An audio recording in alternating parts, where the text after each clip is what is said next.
La ville de Paris est-elle prête à faire face à l'épidémie de coronavirus? Écoutez, hier sur Europe 1, Agnès Buzyn. Il n'y a pas eu de contact avec la mairie de Paris. Lorsque j'étais au ministère, nous avons préparé essentiellement le système de santé et sa résilience. Pas de contact, vous n'avez pas anticipé cela? Écoutez, je trouve ces propos tellement irresponsables de la part de l'ancienne ministre de la Santé que les bras m'en tombent presque. Bien sûr que, en tant que maire de Paris, mon rôle c'est de tenir compte, de préparer sous les autorités sanitaires, de préparer la ville. Il se trouve que, heureusement, dès le 25 janvier, nous avons organisé avec l'Agence régionale de santé, la ville de Paris, une cellule de veille pour surveiller l'évolution de la pandémie. J'ai été amenée à plusieurs reprises à demander d'ailleurs au ministère de la Santé, à la ministre de la Santé, ce qu'il fallait faire. Par Donc exemple, vous avez eu des échanges? On a eu des échanges, mais par exemple, premier échange, c'était est-ce qu'il fallait annuler ou pas le défilé du Nouvel An chinois? On nous a dit de faire comme on voulait et en fait, on a décidé avec les associations de l'annuler. J'ai écrit aussi à la ministre de la Santé fin janvier, Madame Buzyn à l'époque, pour lui demander quelles préconisations vis-à-vis des enfants qui allaient rentrer de vacances scolaires et qui avaient passé des séjours en Chine et dans les régions impactées par l'épidémie. Et elle m'a répondu d'ailleurs, ensuite, toujours ministre de la Santé, que la proposition que je faisais, qui était de demander aux parents de tenir les enfants à distance de l'école ou de la crèche pendant 14 jours s'ils avaient fait un séjour dans les zones impactées, que c'était plutôt une bonne décision. Oui, et d'ailleurs, elle a même salué... Ceux qui nous écoutent ne savent plus qui croire ce matin. Agnès Buzyn, ancienne ministre de la Santé ou l'actuelle maire de Paris?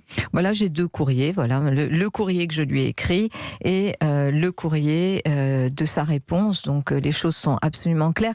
Et heureusement d'ailleurs, je pense que nos concitoyens à Paris comme ailleurs doivent, dans un moment comme celui-ci, vous savez, polémiquer sur quelque chose qui renvoie à une pandémie, à une situation de crise que nous allons connaître. C'est très grave.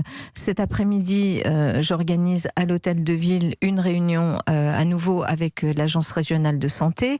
J'organiserai une réunion avec les maires d'arrondissement de Paris pour les tenir au courant des préconisations pour les événements qui concernent la ville. Et par ailleurs, j'ai provoqué l'organisation d'un conseil de surveillance extraordinaire de l'assistance publique hôpitaux de Paris. Là, parce vous nous que dites j'ai une inquiétude. La ville de Paris est prête. Vous avez une inquiétude, mais la ville de Paris est vraiment prête à faire face à une épidémie. Il y a beaucoup de touristes, notamment de touristes chinois, italiens, évidemment, dans la capitale. Ça, c'est le ministère de la Santé qui doit donner les préconisations, mais bien sûr que nous sommes une ville extrêmement responsable. Mais mon inquiétude, elle est aussi du côté des hôpitaux, puisque vous conjuguez la crise des hôpitaux, parce que la réunion extraordinaire qu'on va faire du conseil de surveillance de la PHP, c'est d'abord pour la crise des hôpitaux, mais crise des hôpitaux plus coronavirus, il risque d'y avoir un problème de lit. Donc je souhaite qu'on lève toutes les ambiguïtés, et en tous les cas, bien sûr, comme toujours, vous savez, Pour parler d'ambiguïté, on a du mal ce matin à Hidalgo à comprendre quel intérêt aurait l'ancienne ministre de la Santé à dissimuler l'existence d'un tel courrier entre vous.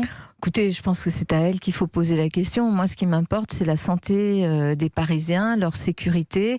Et vous savez, j'ai eu dans mon mandat, avec les Parisiens, à faire face à des événements extraordinaires. Heureusement qu'au lendemain des attentats de 2015, on n'a pas polémiqué à Paris avec les différents ministres. Loin de toute polémique. Donc il faut vraiment, voilà, notre rôle, nous les élus, les responsables publics, qu'on soit à la mairie ou dans des ministères, c'est de veiller à la santé, à la sécurité de nos populations. Mais vous nous confirmez ce matin que les agents justement de la mairie sont véritablement formés pour faire face à une épidémie de coronavirus? C'est ce que disait hier l'ancienne ministre. Non, ils ne sont pas suffisamment formés. D'abord, je ne vais pas continuer cette polémique. J'ai eu hier le ministre maire de Paris peut rassurer sur ce sujet? J'ai eu le ministre de la Santé hier, Olivier Véran, pour évoquer avec lui un certain nombre de cas.